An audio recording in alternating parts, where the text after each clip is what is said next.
Welcome to the TeacherZone with Chris and Tyler. How are you, Mr. Bass? I am absolutely marvelous. And today, we are super excited to be in the studio with our dear friend, Warren Huart from Produce Like a Pro and many other things. How are you, Warren? I'm doing marvelously well. How the devil are you, Chris and Tyler? So great to have you. We're excited. Good. Thank you so much for braving the traffic. I know it. We ended up buying your assistant Eric.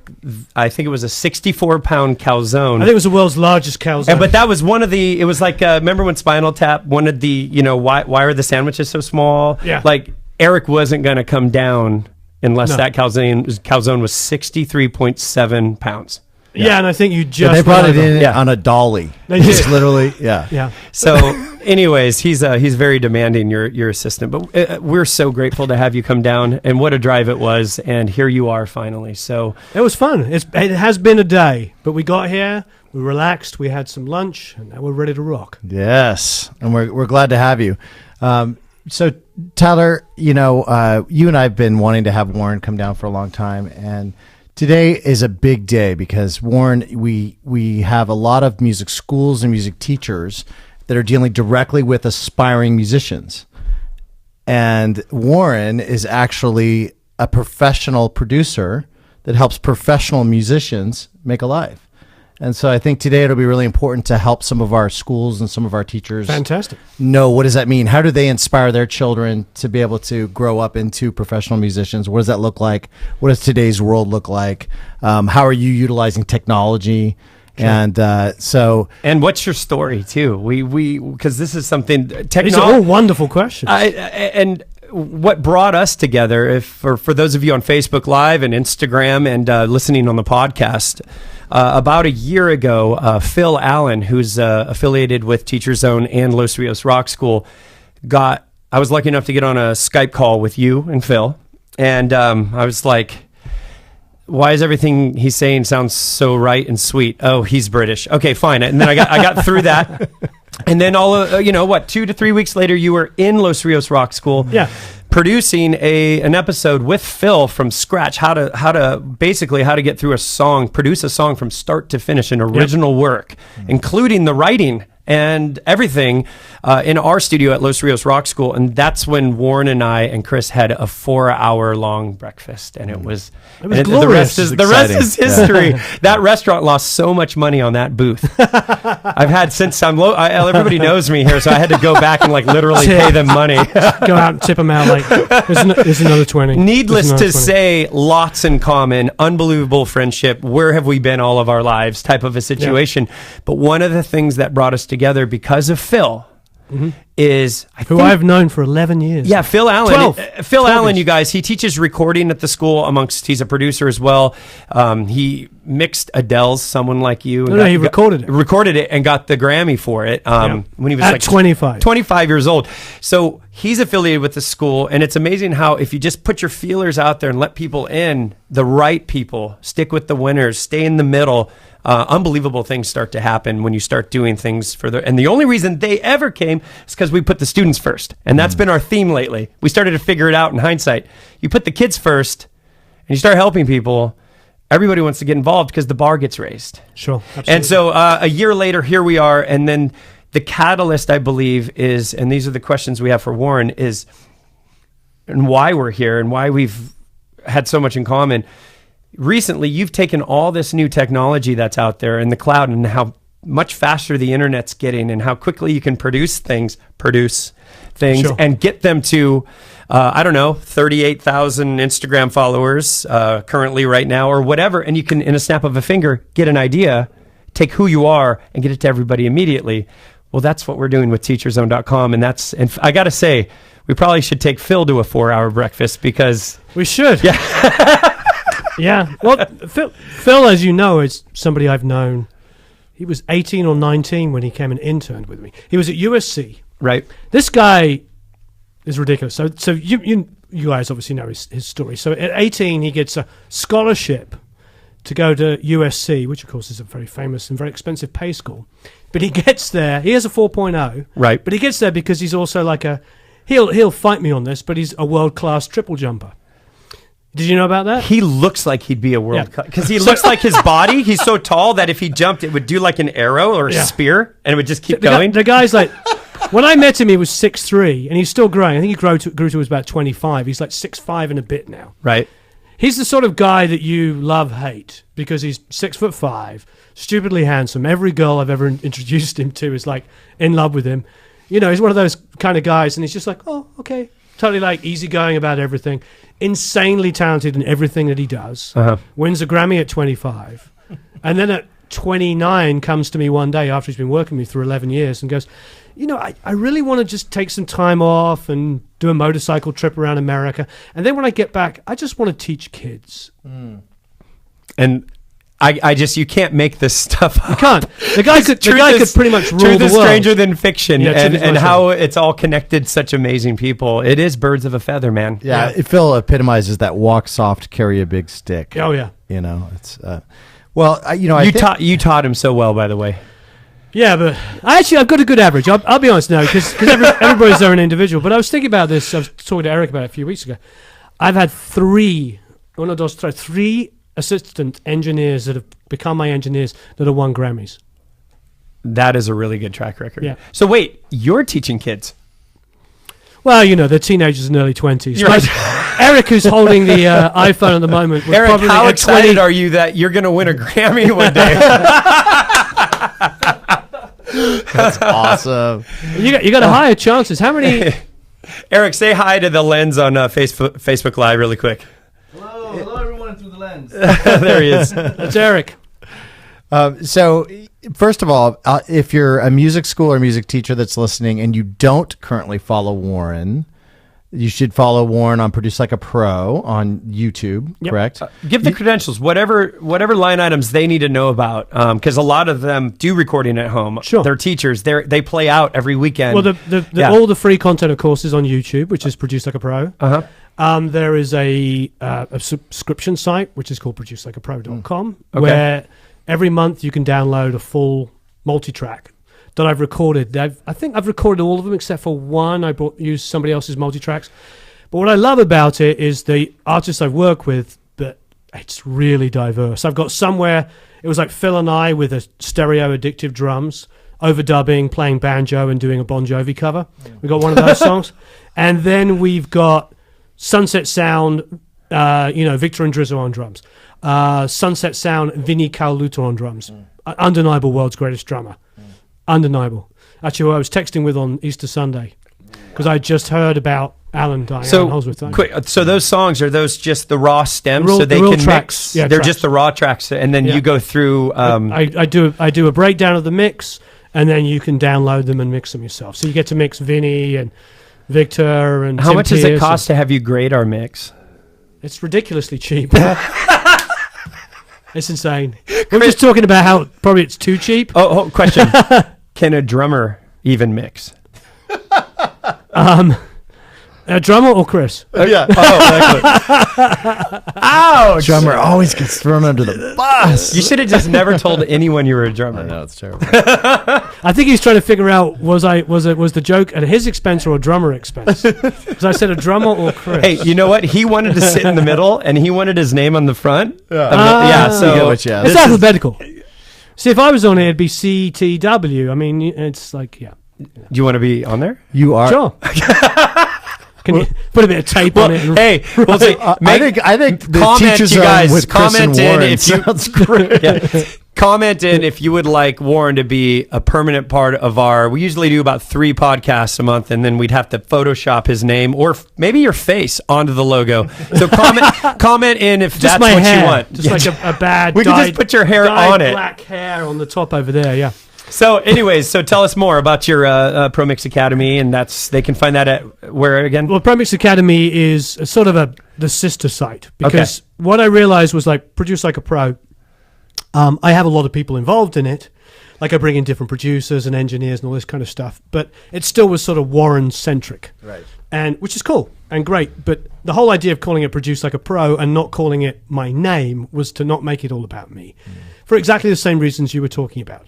I was on the way up, for instance. I was on a conference call, and I was talking to a couple of mentors that coming on board to do stuff with me, And I was like, I love doing this, being one-on-one with people, but at the same time, I want to make it far more inclusive so it doesn't all become sort of, what do you call it, cult of personality-ish. Because I think that's fine for the one guy, the one girl, making $1 million a year being all about them.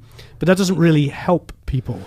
It's, I want it to be really inclusive. So I'm bringing on more mentors into Produce Like a Pro. We're actually now on the YouTube series, and I'm trying to get that and also produce more videos. Because at the moment I'm doing 2 a week. I'd like to do 3 or 4 or 5, to be honest, but I only have to do 1 or 2 of them myself. I feel like that will give... Because the one thing I've noticed, and I'm sure you guys understand this, is that there's a lot of people in the world. And this wonderful thing called the interwebs, called the internet, it's great. So even if there is only 100,000 people in this world that like Hawaiian death metal, I just made that up. There probably is. Yeah, I was actually... I don't know. I like crabcore. Crabcore. Okay, yeah. Yeah. But that's actually a genre. I know. Okay. So let's just say there's half. There's what? I don't 9 really. billion. I just like watching it. 9 billion people in the world. Is that what it is? Yeah. 9 billion. Mm-hmm. So 0.0000001% of them like crabcore. That's still like 100,000 people. Right. So and I used to look at it too. When now you can get to those 100,000. And there's 35 or 36 counties in the United States. I used to look at this when my band was putting out our album. Mm-hmm. And 35 of them have 1 million or more people. Wow. And that's it. And I went, and I was like, can I get, because MySpace just turned into Facebook that year.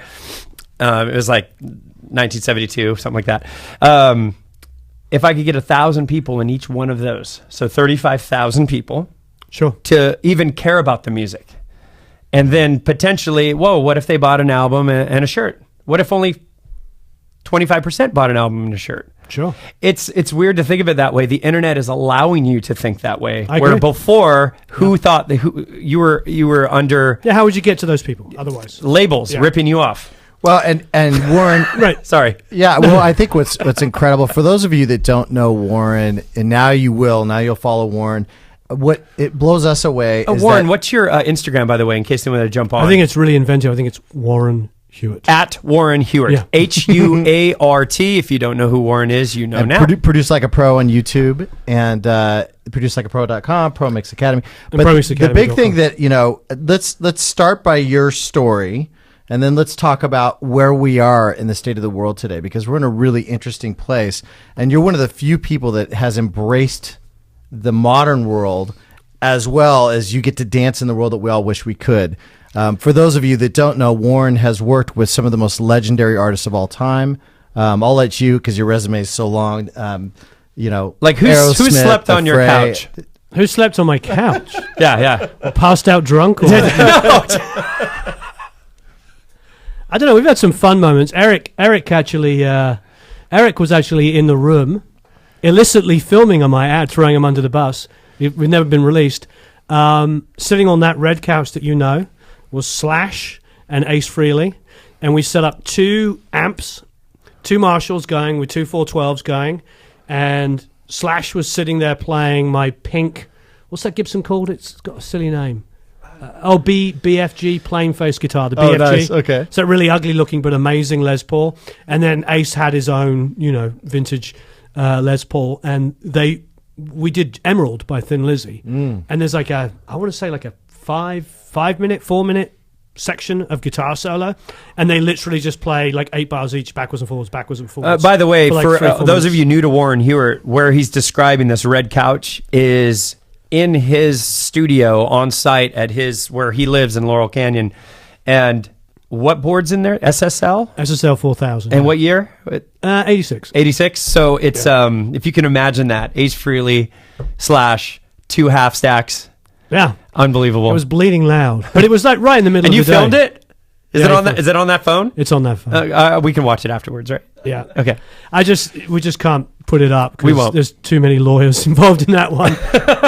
Totally. Well, what I find wild, though, is that while you are producing some of the greatest acts of all time, you also are promoting mom and pop students to basically just record. Yeah. Don't wait for the old school record deal that everybody thought they needed to Sure. have and that kind of thing. And you're really one of the biggest advocates for people actually learning recording and sort of the And DIY. you're quite right? gifted at how you motivate too. When I'm not even, I don't have the time to record, and I've dabbled, and it's fun, and I have the basics. But when I start to watch one of your videos, I start to want to go turn my board on. I just can't right now. It's too much stuff going on. But your voice, you give us like, hey, just stick to this, just one video at a time, and you'll get this. Don't worry about it.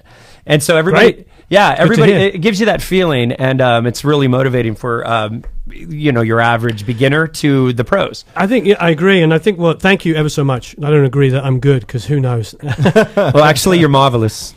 I thank you. But going back to what Chris said a minute ago, it's yes, I think that is what it is for me. I felt like, and I've said this a lot, so those who've heard me say, I felt there was a little bit of a gap in the education because there was sort of the end of the career or professional teacher kind of person. Basically, somebody had a lot of time on their hands. Like there's a lot of really fast growing YouTube channels out there because they're blessed that they're not really doing anything else. And then there's Graham, a good friend of mine, Graham Cochran, on the other end, Recording Revolution, who gets more people started making music than any other person on the planet. And I love that about him. Mm-hmm. I mean, he does a whole series of videos. You got $200? Let's make some music. I mean, What's his name again? Graham Cochran. Okay, cool. Yeah. And so there's that. And and the only thing I suddenly realized is there was nothing. I still don't think there is anybody in the middle that's actually doing this for a living and is also trying to help teach. So it's like today was an interesting day because I got up, I did conference calls, I did a Skype call with a school in the Netherlands. Like specifically recording school style? Yeah, recording school, like talking to their students, and like all the students were there too. yeah. Oh, that's amazing. Teaching there, and then I've actually. So you woke up this morning. You call it a conference call, but you were actually just teaching. Yes. Okay. Yeah. That's amazing. But I've done that quite a few schools. I'm going to do one with Leeds, which is like the most England's kind of version of Berkeley. So I'm doing that. I think in August or September. I'm going to go to Mexico and anyway. So I love doing those kind of things. In fact, he went to Citrus, and I went to his school, and we talked for a couple of hours. It was a lot of fun. And that's how you met? No, he had already. He just, you went in there to teach. Got it. No, he just said to me, "Hey, would you want to come down to my school?" And we just came and talked about music and the realities of what it's like. Are you finding you're liking it more and more and more, and it's starting to make more sense? I do like it more and more, and it does make more sense to me. It's just, I'd still like. I love making music. Look, why did any of us get started? It wasn't because. We wanted to build some sort of cool software, Yeah, or you wanted to have a YouTube channel. You wanted to be a drummer. I wanted to be a guitar player. You probably wanted to be a guitar player. I wanted to be Brian May. Queen was my I'm a favorite guitar band. player and a singer. Oh, you see. Thanks. I still think I thank am you very John much. Bonham. So basically, he's saying he's better than us because he sings as well. No, You hear I've that? seen you play guitar. You're really, really good. So I'm not going to say You wanted to be Bonham. Oh, man. I wanted to be Brian May. Yeah. Who did you want to be? Well, a mix of Paul Kossoff and Really? yeah, he's my favorite guitarist. Really? Yeah, and You just went up in my estimation another notch. 'Cause hey, he's in my top 5. That's why Best vibrato my of any guitar album. player ever. My album has, except for the pedals when I hit them, but all the rhythm through all 10 tracks, 0 effects, 0 plugins, just amp. Nice. Yep. And I'm And assuming fingers. Les Paul and Marshall. Yeah, Les Paul and Trainwreck Liverpool. Trainwreck Liverpool. Ken Fisher made 103 original ones, I believe, and he passed away with a 6-year waiting list. And then now people have cloned them. The original's worth about $100,000. It's basically Is yours an original? No, it's a clone. I have 3 of them. It's basically an AC You should third. lend me one if he's got 3. right. I will give you one. We've got that on camera. Yeah, being filmed.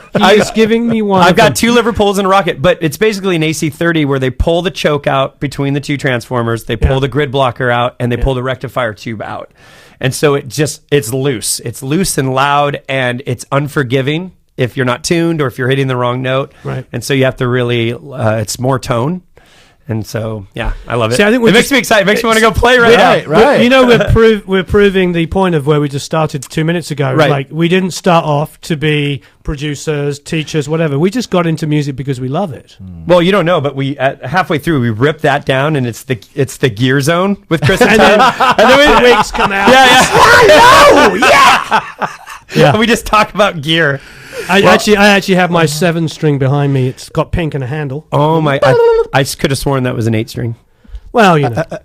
So, anyways, go on. Why did we come here? We didn't start this to be YouTube sensations. Yeah, it's about playing music, about playing more music. And getting people together. Yeah, and I've learned a lot about it as well, though, because you sort of like your goals always change as well. Like sometimes you're like, I really, I want this, I need these numbers, I need this, I need whatever, and then you realize it's not about that. You're better off like speaking to people that connect with you and seeing those results than you are just like firing a blank thing out. I used to say when I first started, if I had a girl in a bikini, I'd get like 10 times more views on all my videos, Or if I told people what they wanted to hear, but it wasn't actually the truth, I could get more. Right. So that's always the difficult one as well. We just did a project with Phil recently, kind of under the radar for a young person. And a lot of young person projects are under the radar anyway because of their age. And the dad, he sent me the text twice.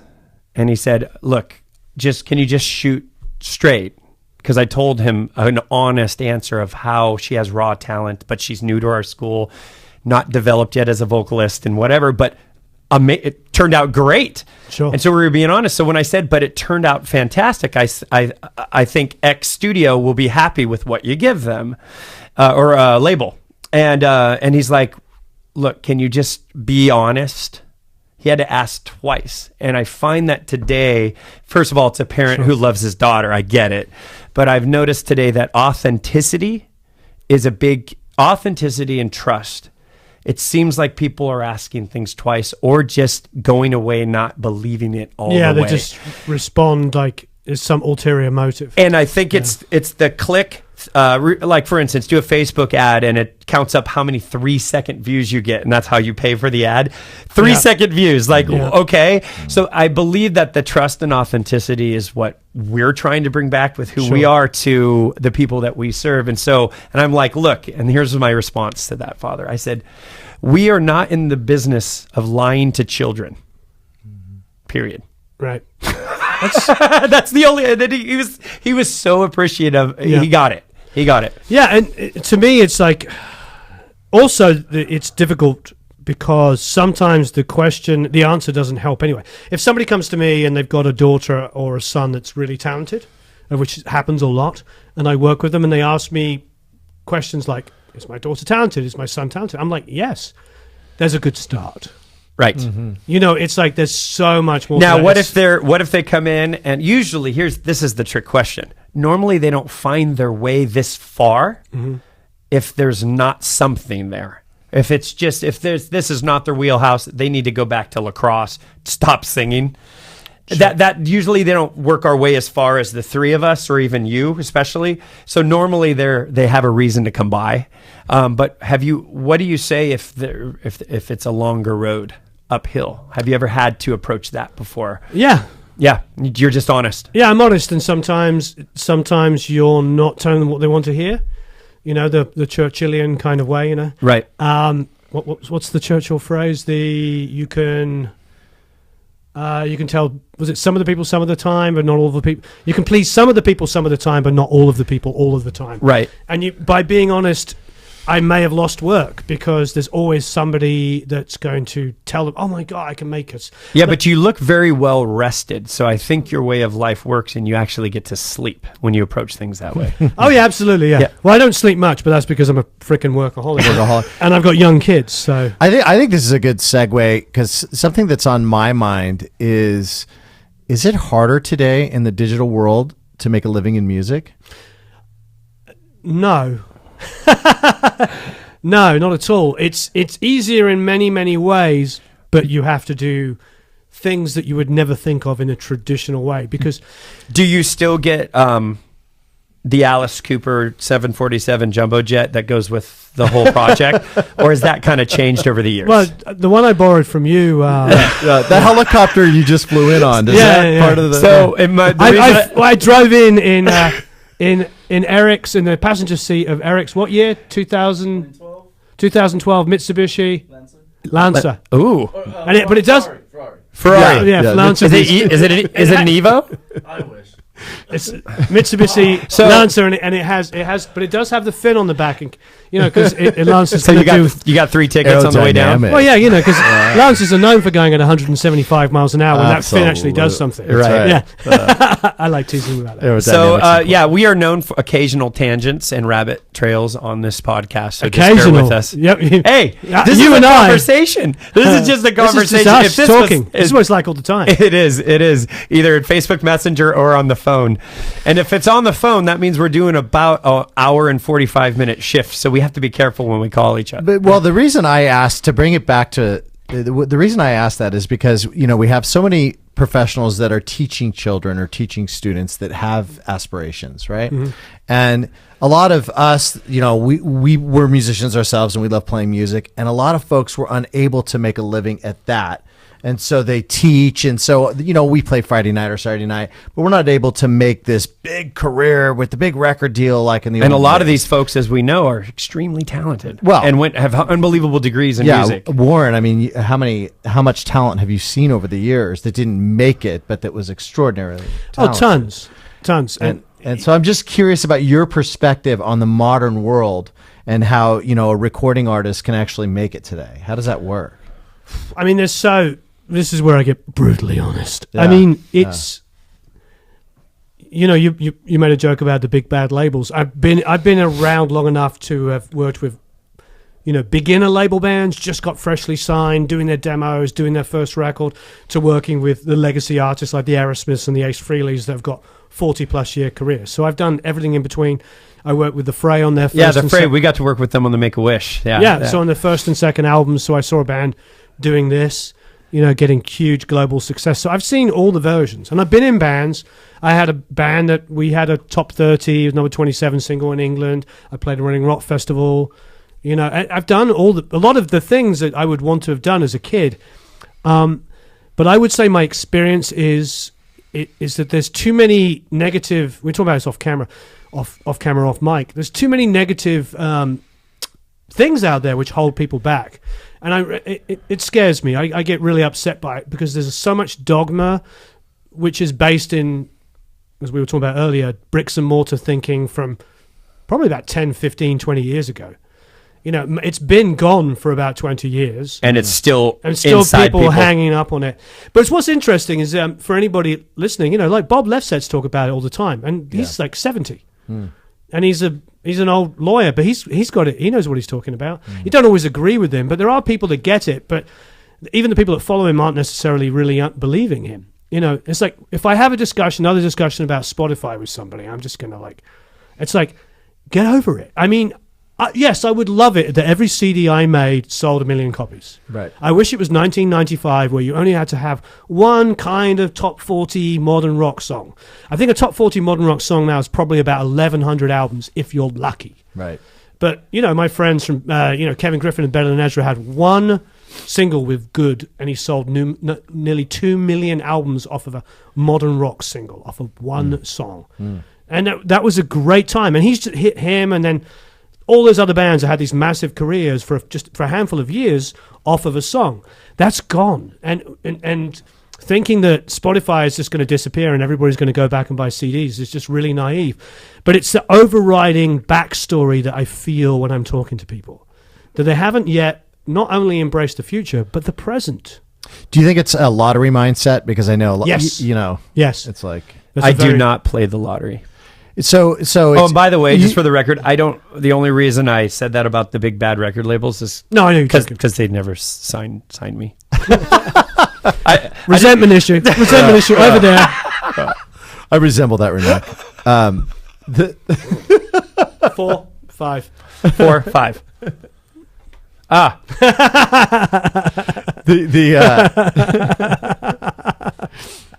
What you maybe think think about back on that one in a minute when Warren, I think you and I had a conversation about this, and somewhere I read there's actually more money out there, but it's rooted in different things, whether it's festivals or playing live or actually doing the do. Sure. So is that how do you see the recording process as far as since it isn't like it was 20 years ago? Well, this is my way to surmise it. This is my sort of golden ticket answer to basically this big question. It's as simple as this. If you turn on Spotify, the radio, YouTube, whatever it is, and you find something you like, a new band or artist you haven't discovered before that's maybe been around for a few years and you didn't realize it, and you like it, you want to reward that artist. If I find Tyler's record and it's awesome, I want to do something to show, I love you, that music was amazing, that lyric spoke to me, I cried, blah, blah, blah. If you have those kind of reactions, you want to reward it. The problem is artists make it really difficult for fans to do that. They put all these barriers up. They get Instagram. I talk to young artists all the time. I'm just like, what's your Instagram? And they're like, maybe their name's John Smith. Nice and it's like John Smith official. I'm like, what? Like, yeah, well, this is my official Instagram. I'm like, dude, you got 3 followers. Taylor Swift doesn't have a Taylor Swift official. Taylor Swift just says Taylor Swift. She's just being herself. It's just being herself. And when there's an Instagram photograph of her lunch, it's her lunch. And when she's being stupid and goofy and jumping around, I'm not talking about the music. I'm talking about the personality. Like, they make it accessible. They make it easy for to. But we all want to be Bob Dylan or Lou Reed or something like that, and super cool. But that was a whole different world, right? You know, it was different. That's nothing. You can't even compare it to today. Yeah, and so everybody's walking around trying to be that reclusive, cool, like, oh, don't talk to him, or don't approach me like that until you learn how to approach me. And in reality, it's like life is too short. Yeah. Well, it's a different world today. I was talking to my 14-year-old the other day. Well, all of us, we were at dinner, and we always ask questions. And one of the questions came up, if you could be any famous person, who would you be? And so my wife and I are picking, your typical movie star types or rock star types. And my 14-year-old picks a YouTuber. Not you. That's okay.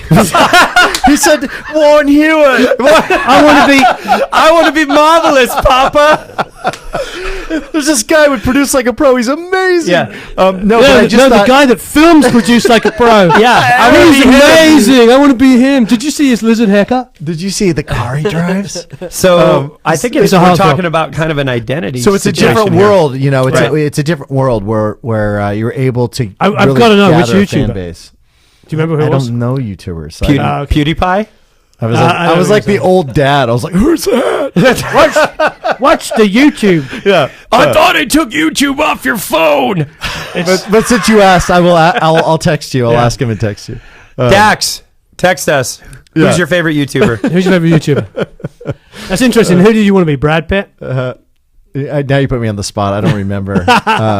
But it was shocking to me, actually. Yeah, it was outside of my purview. I mean, it didn't even cross my mind that you would pick a YouTuber. Sure. Right? And it's generational. It just shows you what a different world we're in.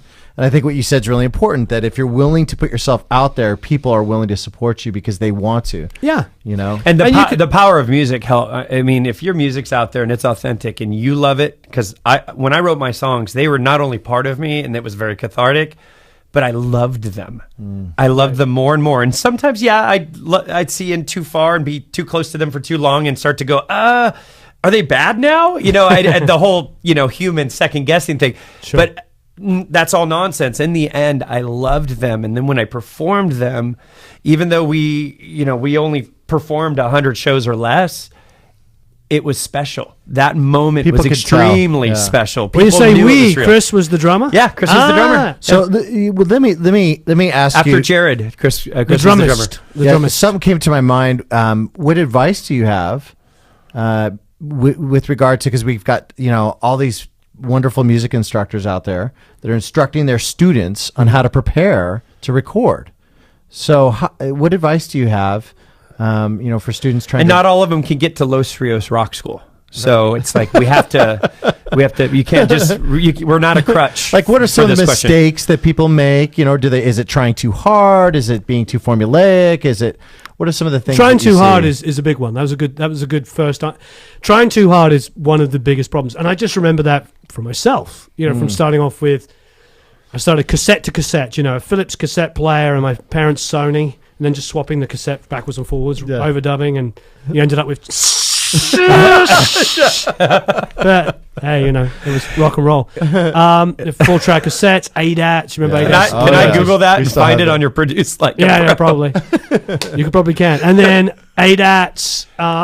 And then when the first DAWs came in, it was like, oh, you know, and I got to make records as an artist on 2-inch tape, you know, all the way through to, I've made, you know, I've recorded on every medium. I can't think of a medium I haven't recorded on. But the one thing that's constant is your first answer, which is trying too hard.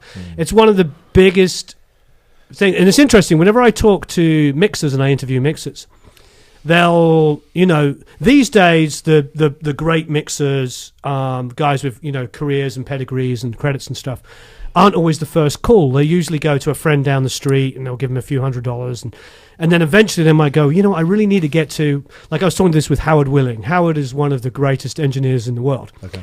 And his resume is stupidly good from, you know, he did like a Glenn Campbell record, as well as doing a Smashing Pumpkins record, as well as doing a Cheap Trick. Wow. Awesome. He does modern rock, classic, you know, he's just a great engineer, and he's also a great mixer. And he said that most of the time, well, not most of the time, but some of the time he gets sense tracks, and the first thing he does is take off the 4,369 billion plugins on it. First of all, just to even make the thing run, because it's so loaded down. Right. And suddenly, all of this, like, over EQ, over compression, not even over, because I hate that term, but excessive amount of work that's done. Because you were talking about earlier, the rabbit hole. You do one thing. Right. You're going, less is more. Well, one of the skills is, you know, what do they say? You know, Shostakovich's phrase was, good artists borrow and great artists steal. So one of the things that I learned the first time I ever did a proper recording studio of a real engineer, I was assisting in a studio that some friends of mine have, and they went off on the road and said, this famous person's coming in, and can you just work out how to do it? And I'm like, okay. And this guy called Andy Fernbach comes in, who at the time, I think still is, Pink Floyd's engineer. He does all the front of house, he records all the demos, and he's Dave Gilmour's guy and all this kind of stuff. So here I'm like 21 years old, and I'm sitting in a room that's made Pink Floyd records. What an opportunity. Wow. What an opportunity. Yeah. So he's got this little studio, and he gets out a pair of 87s that he brought with him and puts a D112 on the kick and a 57 on the top. That's it. And there's 4 mics on the kit. And I'm like, wait, how do you do that? You know, aren't you supposed to? And he like boosted like a little top on the snare, little bomb on the kick. You know, just kind of like moved the mics a little bit to sounded good, and then just recorded. And a little compression on the snare top. And that was it. And less is more. Less is more. And I remember going, that sounds really good. How do you do that? And meanwhile, I had spent hours boosting and cutting every single frequency to try and make it sound really, really good. And then it flashed forward to just a couple of weeks ago. I was talking to Lenise Bent, and Lenise worked on Asia, Steely Dan, Bernard Purdy on drums. Wow. And we're like, how did you get that? I mean, how did you guys get those amazing Steely Dan drum sounds, which still sound incredible? She goes, we put a kick and a snare mic up, and then we put the overheads up, and then we let the drummer move the mics. Start with an amazing musician. But the drummer was moving the mics. Oh, okay. Till it sounded like him playing. Right. I mean, obviously it's Bernard Purdy. Yeah. Right. But still, it was just what an interesting concept. Hardly any mics, but just like, it's like too much ride. Push that back a bit. Oh, not enough floor. Move it over a bit. Oh, there it is. That's good. Okay. Because it's only 2 overheads with no tom mics. I don't know why the metaphor of a lie. You know how they say, like, when you web a weave, like you tell one lie and then you've got another lie, and then now you're trying to remember. It's like shattered glass instead of a straight line. Now I've got to just to clarify, because I don't want to lead anybody up down the garden path. I mean, there is a million different ways to skin a cat, and if I'm doing incredibly dense death metal or EDM music, I'm not going to use 4 mics on the kit. Right. I'm going to close mic everything, and I need as much isolation as possible because I need that snare to cut through. Guitars like that, So you're that was an original, by the way. I'm a singer too. Oh, no, that was my guitar sound. But my point is like that, everything. But it's all about that understanding, and it's tough because actually, and this is the bit of advice I would take from what you said. Actually, it's okay. It's okay to overly EQ, compress, and overdo it, and do all those bad mistakes, because that is how you learn. Right. Because I sure as heck did not learn from going, I did copy Andy. So I didn't move those mics. I didn't change the EQ. I didn't change the compression. And the next session afterwards, everybody was like, sounds great. But about 5 weeks later, it wasn't so good. It just, things got moved. Or it doesn't, or the project might require something different. Yeah, most. Right. But so definitely, get in a room or watch videos with people. you trust and steal the ideas, but don't be afraid to screw up. In fact, the more you screw up, the more you learn. I mean, you almost want to have something that's completely unlistenable. The next day, you're like, what Jim Scott said to me. Jim Scott said to me, the loudest thing in the mix is the thing you worked on last. And it's the truth. So, you're mixing all night. You're like so happy. You go to bed. You're like, woohoo, I'm amazing. Get up in the morning. And the vocal's like, what did I do? Yeah. Hey, careful! You have a conference call later. Don't. What's that? And then the band's like, ding, ding, ding, ding, ding, because you spent hours on the vocal. And one of the things we do with Interesting, starting at 6 or 7 years old or whatever, when we get our students at the school, part of the thing is confidence and identity. Yeah. And these kids come in, and one of the things we pride ourselves on is putting those students first, like we talked about, but also listening to them. Part of putting them first is hearing what they want to do. Sure. And where they want to go, regardless if they're extremely gifted or ready to work for it, or both. Yeah. And then the right mentor or team of mentors, Sure. mixed with some extraordinary results here and there, if you think out of the box, such as a performance, a real performance, or let's not talk performance yet.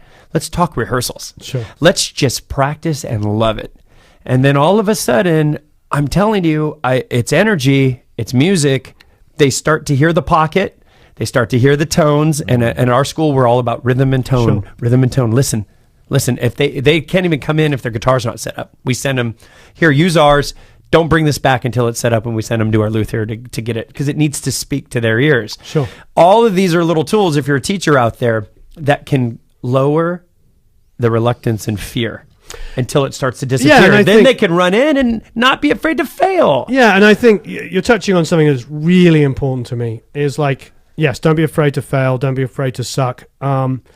I think the old systems, the brick and mortar way of thinking, was very protective of that. It almost like, it was great. You came out of music school or whatever, and you went to work as an assistant in a studio, and you spent 5 years assistant. Well, first of all, you might have spent 2 years just running for the studio. Then you might have spent 2 to 5 plus years assisting, which basically means still getting the same coffee, but also plugging in a mic. Recalling the console exactly, Right. And knowing what the engineer might need before he needs it. It's like, can you pass? It's like a Japanese master sushi chef. Yeah. It's like a 20-year apprenticeship. Yeah, pretty much. And then maybe that assistant becomes an engineer, starts getting hired occasionally to engineer. And then the dream was the big producer comes through. The Rick Rubin rolls through one day to do an album. Like, I really like this kid. Right. Hey, you should come with me on this next project, and then takes them away from the studio, and then they're engineering blah, blah, blah. Same thing happens in post-production in Hollywood. My brother's an editor, and he was an assistant editor, a good one, for a long time after he was at Disney. He has a degree from Chapman, all that. And how you become editor is when an editor, during the season changes of movies and TV shows, because they hop to different studios and whatnot, serendipitously and with reputation, his buddy that seemed to have gotten the editor position a little bit ahead of him, a couple years ahead, couldn't take a certain job because he got 2 at once. Sure. And then all of a sudden, hey, Tucker, you got to use Tucker. And so recently in his career, he's got a great career. There's a really good chance he'll stay as full editor on these shows. And that was a timing thing. How much work you put in, are you dependable? Well, and then timing. Yeah, I think the who you know part though is the least most important, because that unfortunately one of my pet things, and I know you meant it in a positive way, but one of my pet peeves is that idea of luck, because Jesus, Mary, and Joseph. When it comes, the harder I work, the harder I work, the more luckier. luck. I mean. It's like because I really try to help people. They'll have comments and say, you luck this, that luck that, and I'm just like, yowza. If I had given up, and if I still continue to give up every single time I had come up against a brick wall. Look, I was just talking about this with you guys earlier, talking about like how being a producer, and especially when the budget comes to me, it gets really stressful because the money comes to you and you pay out people. And sometimes you don't get paid for ages, and you have to either go to your musician, can you hold on a bit, still haven't been paid? And eventually you pay them, and you may not have got paid your back end. You're in this sort of place. So you have this responsibility to everybody around you. It's a lot of stress. But I think It's a privileged place to be in, but one of my big pet peeves is to think that there's any luck in this, because if I gave up every single time, I came up against one of these brick walls, I would have given up 150 times. And I try to be loving, because when people say comments and they say but this, I'm like, yeah, I know, I faced that one too. Right. Yeah, and so if you're a new, for instance, if you're new to our system, you're a new music teacher, so you're actually a young music teacher. I think what's really important, and what I try and impart a lot, is that all of my successful friends, the only difference is that we failed more. Yeah, exactly. It's the willingness to fail. Yeah. And it's basically 20 years of 70-hour weeks for overnight success. Well, here's something. 30 years. Warren and Chris, I'm only 27. Yeah. Can't you tell? I'm just I'm 27. I'm well, didn't you just have your 28 birthday? Yeah, my 28th. 21st. Birthday? Yeah. Birthday? I know it was the 28th of January. That's all I know. I don't Yeah, know those- about the those other are one. 28. I believe so- both these guys have the same birthday. January Very 28th. Except cool. he's 12 years older than me. Okay. So here's something I want to bring up in Thank you for regards. letting that one go. I Now, appreciate it. is this? Let's talk about this. Is Brownie this, points. Is this luck or is this not luck? Because this is your Sure. pet peeve. So, Well, no, the reason why it's my pet peeve, just to qualify, because I'm not trying to be negative when people say that. I think it holds them back. That's why it's my pet peeve, because they just are get not, it. Turn like your Chris head a was little saying. bit. Yeah, just Perception change. Yeah, it's like, yeah, maybe you didn't get lucky that time. Maybe the ref's call was wrong. Right. But I don't care. The Pele was the greatest soccer player in the world. Nobody will ever come close, because he was like so much better than everybody else in the world at the time. Can you imagine, like, if you see the documentary on his life, Was it's Pele insane. an NFL player? Yeah, exactly, for Brazil. What yeah, are we Brazil. talking about? No, I'm just kidding. My point is like, you take any of the greats, the Jordans, the whatever. If you find all those moments that they could have given up because they weren't lucky, or they didn't get picked, or this didn't happen, or the parents didn't. Pele grew up like in the poorest of the poor areas in Brazil, playing with melons, I believe, or coconuts. That's how he learned. Severiano Ballesteros grew up with a rock. With a rock and a stick, learning how to play golf. It's like, I know those are like those extreme things that marketing guys like to throw at you. It's not my point. My point is like, there's so many excuses that I could have come up with. Right. Well, how did you? I don't want to get into this yet. I'm probably because I too wanna bring dumb to try something else. So describe this to me. And this is for all you music schools and music teachers out there that are putting projects, maybe project-based learning together, bands, productions, maybe beyond recitals, big shows, concert halls, big venues. So we, over time at Los Rios Rock School, slowly started ramping and thinking out of the box more and more on complexity, fun, ideas, set lists. It just started getting wonky. There was no rules. The kids bring it up. The directors help execute it. And we go. Lots of rehearsals. Well, we started getting too good at that. So we did Queen. I know. The whole Amazing, album. yeah. And I'm like, wait, what are you guys going to do? We emulate. When we did Zeppelin 2 and Abbey Road, which was already a huge deal, we emulate the recorded album tracks live. So that means, how many amplifiers are we going to need? So anyways, fast forward, we pulled it off. Unbelievable. We did Queen, Day at the Races. 41 kids. 41 kids, Day at the Races. You can see it on our YouTube channel, youtube.com/Los Rios Rock School. 8 Bad Cat amps, Brian May's tone emulated by a guitar ensemble, and a choir, even during the Japanese song that Hannah Iyer, who is on The Voice tonight. Hi, Hannah. She sang, what is the last song called again? That's half Japanese. I can't remember. Yeah, that one.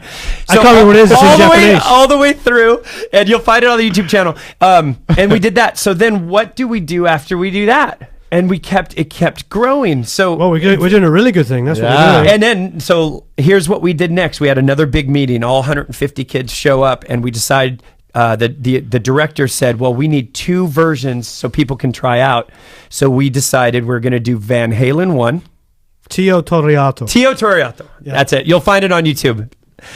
So then, Warren, we decided to do Van Halen 1, audition only, and Fleetwood Mac Rumors. Both of came out similar times, and you could try out for both at the rock Right. school, but you could only pick one because that two identities. Mm-hmm. So is this part luck? So we executed it. We had the great show. That was all fine. And then our birthday, but your birthday party at Sunset Sound happens. Right. And that happens to be where Van Halen 1 was recorded in the summer of 1977. Yes, we found out it was June 1977. Oh, yeah, because we're coming up to the anniversary. And they happen to have the original microphones. And in the safe, we find out that night, they have the stage plot of where everything was set up. Oh, yeah. And the original board. They have everything. Yeah, well, they have all of the track notes and everything. So, So is this luck, what I'm describing, the fact that now you have invited us to be part of Produce Like a Pro and our Van Halen crew on May 3rd to come in and recreate the album with you, kids? Is that luck? No. Okay, then describe that to our listeners that may be afraid to. No, because well, not from my perspective anyway, because I'm a little kid, and you understand this, but both of you, and I was a little kid living in England in a tiny little house in a tiny little village, and I remember buying albums and like flipping them over back in the old days of vinyl. And drawing Spitfires. Yeah. And just reading like all of the credits. I used to know, I'm too old to remember everything now, but I used to know every studio, every engineer, every assistant. The year and stuff like that? The year, the month, how long. Oh, this album was done in a week. This one was done in 2, whatever.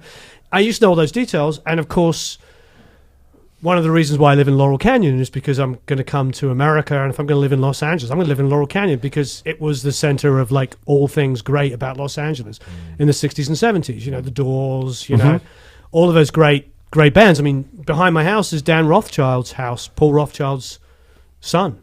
Paul Rothschild produced, I didn't know that. Yeah, right behind me. He lives behind me. So his dad, who built the house there, it's like a little log cabin on this massive property.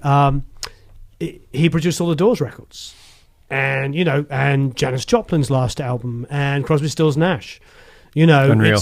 So all that history is there. None of it's luck to me because I wanted to just be surrounded by all the stuff that blew me away. Because I was a fish without water, like fish out of water, because it was the 80s and I was a kid.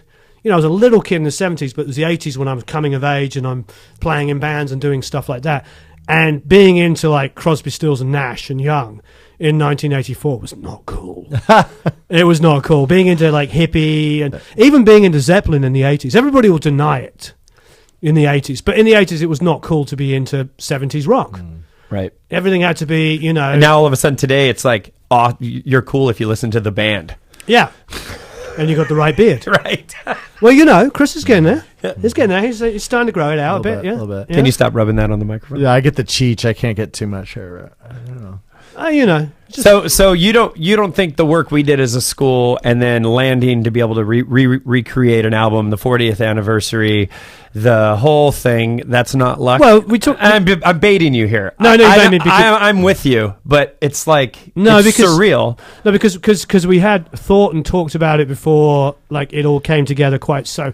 Like all the pieces were flying around in the atmosphere of discussions about like, oh, you do classic rock, the kids do this, and Van Halen, and oh, I know Sunset Sound really well. I mean, I sought out Sunset Sound. Craig will tell you. When I first started getting like proper paid, Craig told us something when you walked away about you. Oh dear. Yeah. I mean, like when I started getting people going, oh, we need to go and do drums, like a major label record. Doesn't matter who the producer was. If I was hired as the engineer, I was like, I think I could get a good deal at Sunset Sound. So I just call Sunset Sound and go, hey, you don't know me. I want to come in. I just blagged. Just to be around. Just to be around frickin' Sunset Sound. Yeah. Awesome. I mean, it's Van Halen, but it's... That place is magical. We hung out at your birthday party. It was my first time there. And just walking around, the first loop, blown away aesthetically, like overwhelming, all the people. Yeah, like Exile on Main Street. By the time we did the second loop with you, I just got quiet. Yeah, the soundtrack for most of our lives was... Right. Prince, and Rage Against the Machine, Exile on Main Street, Van Halen 1 and 2. Stones. 1 and 2, the Stones, Zeppelin. Well, Zeppelin 4 hundreds was and done hundreds. Absolutely incredible. And it's been consistent. And I will say, not that this is an ad for Sunset Sound, but it's worth knowing it's not just like a museum. The thing is, they have 2 full-time techs there, which even in this... Oh, I know. We've been trying to get that booked. And it's not easy to get that 1 to 2 day session booked with these kids. Because the hard part was we had to get 9 kids on a school day Yeah. Well, we were trying for Saturday and Sunday, but it didn't work. One of the techs, Because Mick, Sunset Sound is busy. They're active. but having the full-time techs there is insane. Because one of those guys, Mick, an English guy, used to work for Trident. He used to build Trident consoles in the 70s and 80s. I want one of those. So, On staff. on staff. And so when something goes wrong, which it rarely does, but when it does go wrong, you just pull out the channel, he walks away, brings it back like 20 minutes later and drops it in. I mean, so that's why everything runs so well there. Craig's been there, what did he say, 25 years?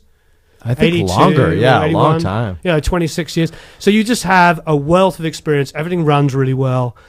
And it sounds amazing. And there's nothing better just for me going in there as a producer or an engineer, but then bringing in young artists and going, oh, you really like Purple Rain? Well, this is the room they recorded it in. Right. And not only did he record in it, he lived in the bought studio. a bed and Lived in the studio lived for in 2 or 3 years and made like That 3 was or 4 amazing. albums. Yeah. He He said, I put his bed right over there. So We're like, if you listeners can imagine, as we're it's packed wall to wall with all of Warren's friends and colleagues for his 28th birthday. 28th birthday on the 20th of January, and there's three rooms or four. I'm sorry, three rooms. And as you sit down, Vintage King was in one of them. Yeah. And so there's all these people that support Warren, and he supports them. That's why General they're there.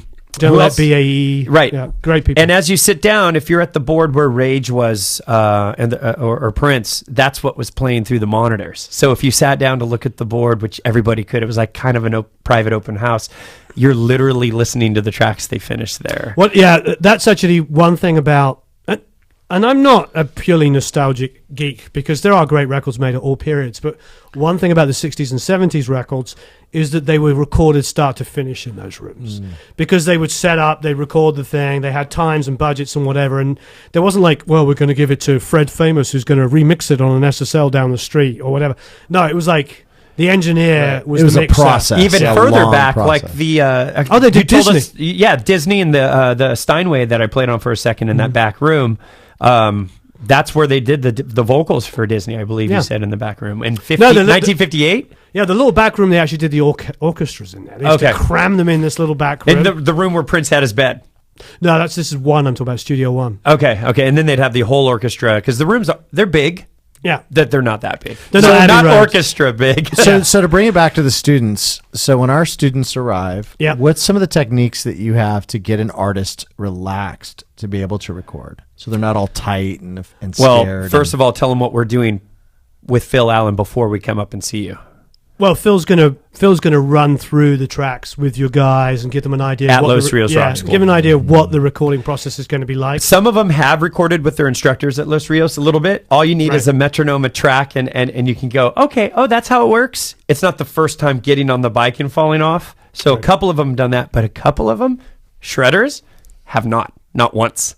That'll be their first day trying it, and then we'll show them how to do it at home and practice, and it'll be interesting. So what are you going to tell them after that? What's the pep talk going to be like? Well, I think, honestly, quite frankly, is like... Are you going to scare them? Like you're going to be really mean? Yeah. No, that's your job. I don't want to take your job away from you. Oh, that's horrible. I am not mean. I am assertive. No, I hate being so simple about things. It's like with the golden ticket about... artists just make it difficult for people to follow them. They just make it so difficult. One of the biggest things I can honestly say about producing, and none of the truths ever play into any kind of, ego-based thing, do they? Because, what does it Confucius say, or whoever it was, probably somebody Greek, not. But anyway, remember the phrase, all I know. He was smart. Somebody who was smart, yeah. Right. All I know is I know nothing. Mm-hmm. That is the point. The more you do this, the more you realize just sort of let things happen, let things develop. But honestly, the biggest production tool I know, which is definitely a great piece of information for anybody watching that will probably ignore it or marginalize what I'm about to say, is distraction. If you can distract people, take them out of themselves and let them actually enjoy the process, 99.9% of the time that's there. I do know exceptions. I was privileged about 2000 to go to England and I was living here, go back to England and spend a day with Jeff Beck. And it was one of those great, great days where I got to talk about music and stuff. Wow. And he told me about that Roger Waters album that I'm blanking on. Does anybody watching there remembers what it's called? And that Roger Waters album, he said that... the radio... Yeah. Radio waves or radio something. Yeah, and it was there's a solo which is mind-bogglingly beautiful and just makes you want to cry how beautiful it is. I was listening to it with Tim Pierce the other day, like a few months ago, and we were just like, wow. Sometimes, just so expressive, not just bending in tune, but just like all of the expression that you right. All my hairs are standing on it. That's music. Yeah, all my hairs are standing. The power of music. Goosebumps. Is it like it's the album that has What God Wants on it? Is it that one? What God? It's been years. Oh, it's been so. Anyway, I'm blanking. I'm sorry, everybody. I'm making this point. I can't remember the song.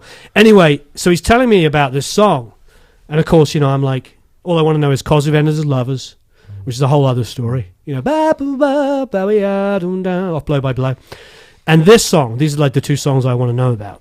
And he's like, well, Roger, I sat down and I played, and he thought it was really good. But he said it sucked at the same time, And anyway, so to cut a long story short, Roger just belittled him, just like, really, that's all you've got?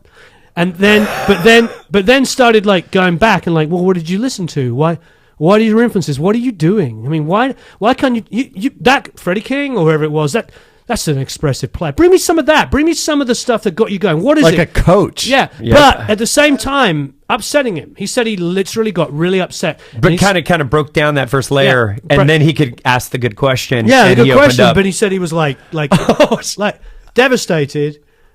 This is the 1 in a million example. I don't think you do this. So this is what you want me to do before we start tracking? No, this is what you are going to do. Okay.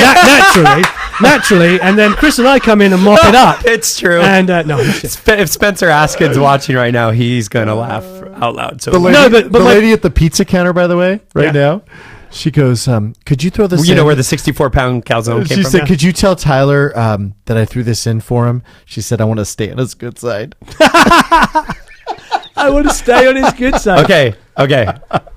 It's funny, I'd said that to my wife. So not everything. But then she followed up with, I really like Tyler. So the people and the names on this podcast have been changed for their protection and security. His real name is not Tyler.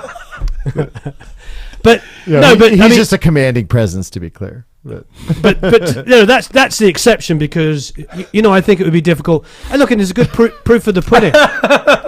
Think of Phil Allen. Going back to Phil. Yeah. Phil records Someone Like You. But for those that don't know the story, if anybody's watched me or watched you guys, you probably heard the story before. But basically, it was just they did the demo. They recorded it really well, but simply for Adele. How old was that? Was Adele's first album or second album? Second album. So she 21. was 21. About 21. She was 21 when she did it. I think she was 22 or 23 when it came out. But when she recorded. So anyway, the point is, it's the demo. And if anybody knows the story of Someone Like You, and she had just broken up with this guy, and they'd been together for a while, and probably thought it was going to be the guy. And within a handful of months, 2 or 3 months, he was in a new relationship, and then immediately engaged. So the Alanis Morissette Riot Girl-y kind of idea would be to like, F you, I'm angry and all this kind of stuff. But that isn't everybody's process. And if it is a process, it's part of the process of grieving. That's been popular lately. I'm not a big fan. Yeah, but, in the process of grieving, I don't know about most people have loved and lost. But, right. For most of us, you once you get past a lot of like tense emotion, there's a longing and there's like that person was really freaking good. So she wrote a song, I want to find someone else like you. Which is a real thing that people do. We do this. We compare. We contrast. Right. And most importantly, it just happened to her. It just happened to her. Right. So she writes the song exactly. So that's a chapter of her life is on that album. Yeah, but then what happened? Because that was the demo. Then Rick Rubin took the song, put orchestra all over it, and recut it, and all this kind of stuff. And the story goes is that she plays the new, produced, beautiful timpani orchestra, like full-blown production version of Someone Like You, and her mum goes. She says to her mum when she plays it, said, what do you think? And she's like, I think it's really nice. But I cried when I heard the demo. So and that was it. So luckily it wasn't. It was the British label was in control of it, so they got the last say, and it actually started a little bit of a ball rolling from what I can tell is that they went back to all of the original demos with the exception of like 2 or 3 that Rick had cut, because they realized that, you know, she's writing these songs with Paul Epworth and Fraser T and all these, Darren Wilson, obviously, all these incredibly talented producers and writers that are musicians and artists in their own right. Which is also another important part of the quotient, I think, with modern production. Being an artist to a certain extent in your own right is really important because you can identify with people. Right. Because the technical is getting easier and easier and easier. All of this stuff and everything we've got makes technical quicker and easier to get to. So now you need to bring in, like we're talking about jokingly, but that skill of being able to communicate with people and bring performances out of authenticity. Right. I mean, that brings it back full circle to how you started. Right. And Phil, I've watched Phil work too. Yeah. And Phil and Warren, not only can they play and not only can they hear, they can coach, which is a third thing. But what we're describing here, breaking them down, distracting them, whatever format they need to help them feel comfortable, that is a fourth pillar in my opinion. That's different than coaching. Coaching is slightly different and just as important. That's mentoring. That's for a second, even though you may not see them right away again for only for 2 weeks or one day. You open your heart, and I've done this with some kids too, recording, not at your level. Let them in and let them know it's okay. And then you've already heard they wouldn't be there for no reason. And then you help them give themselves permission. Yeah.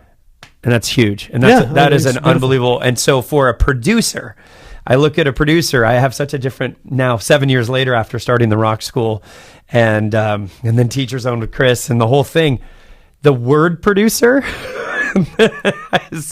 because Anton Pachonsky, I got to work with him to mix the first album. And so he's a producer and I got to do the vocals and I helped get it there. I paid for it and I tracked it and I managed it and the whole thing, but I'd never done it before. Got it sent to the Library of Congress, copyrighted, all that stuff, and even got a placement with Sony on Patrick Swayze's last show. All of this stuff was just myself, and all of it was producing in its own right. But what you guys do is an art, and it's connecting with people. I just started doing it with kids, and we don't make records. You know, we just make music, and then who knows what's going to happen. Well, now they're going to come in and record. I was about to say we'll start making more records. Yes, let's start making more records. Yeah. Exactly.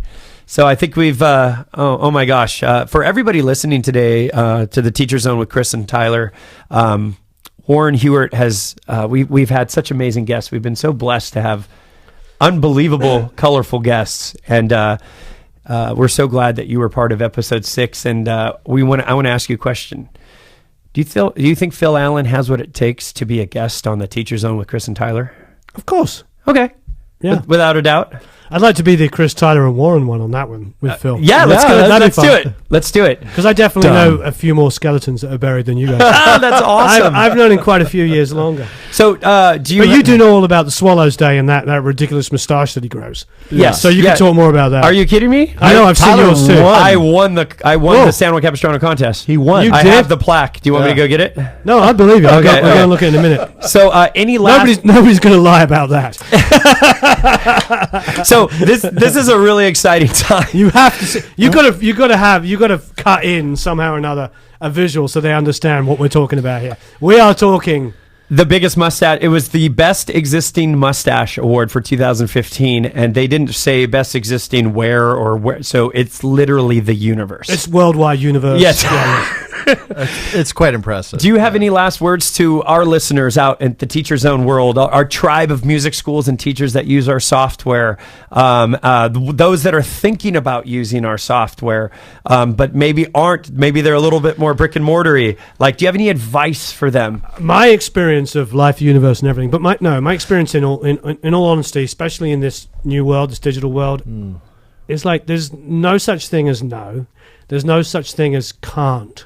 Or can't, sorry to sound American. There isn't. And the great thing is you can continually evolve. And I've watched people, stagnate and then click like a year later and jump up and become really successful.